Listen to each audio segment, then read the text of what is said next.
تہجد کی مسنون رکعت۔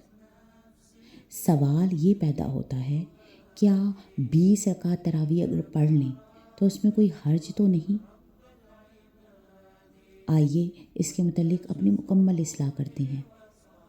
نبی اکرم صلی اللہ علیہ وآلہ وسلم لمبی قرات کرتے تھے اور رکعت کم پڑھتے تھے۔ بعد میں صحابہ کے دور میں لوگ قرات چھوٹی کرتے اور رکعت زیادہ کر لیتے۔ احادیث مبارکہ اور ائمہ اکرام کے اقوال سے یہ بات سمجھ آتی ہے کہ اگرچہ تراویح کی مسنون رکعت 8 ہے، مگر نبی صلی اللہ علیہ وآلہ وسلم سے رات کی نماز میں بہت گنجائش ہے، اور یہ بات ٹھیک ہے کہ آپ صلی اللہ علیہ وآلہ وسلم سے 20 رکعت تراویح ثابت نہیں، مگر رات کی نماز 2 رکعت کہہ کر آپ نے خاص رکعتوں پر قید بھی نہیں لگائی۔ جو شخص جس قدر چاہے نفل نماز پڑھ سکتا ہے۔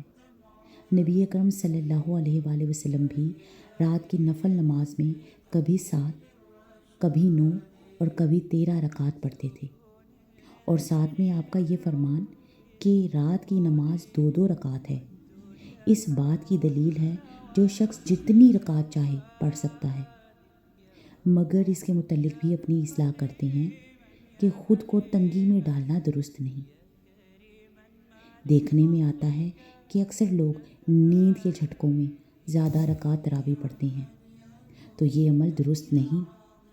رات کے جس حصے میں مرضی پڑھ لیں اور جتنی مرضی پڑھیں، مگر حشاش بشاش ہو کر جب تھک جائیں تو بس کر دیں۔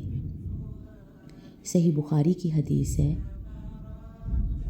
کہ حضرت انس رضی اللہ تعالیٰ عنہ سے روایت ہے کہ رسول اللہ صلی اللہ علیہ وآلہ وسلم مسجد میں داخل ہوئے اور دیکھا 2 ستونوں کے درمیان ایک رسی لٹکی ہوئی ہے۔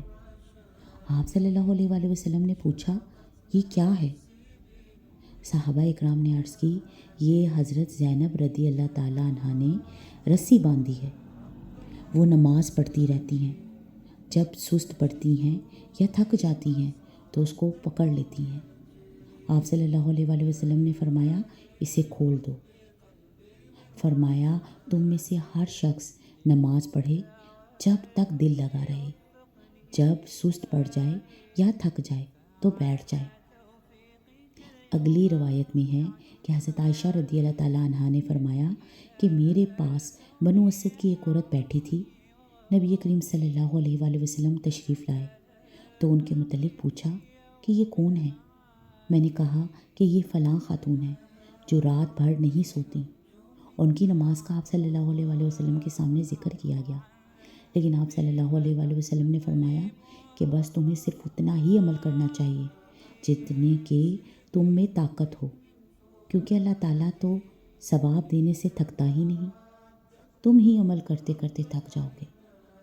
لہٰذا کوشش کریں اتنی ہی تراویح پڑھیں جتنی آسانی، شوق اور خوش دلی سے پڑھ سکیں، کیونکہ یہ بات جان لیجئے، دین اسلام میں کوئی جبر نہیں، ہمارا دین بہت آسان ہے۔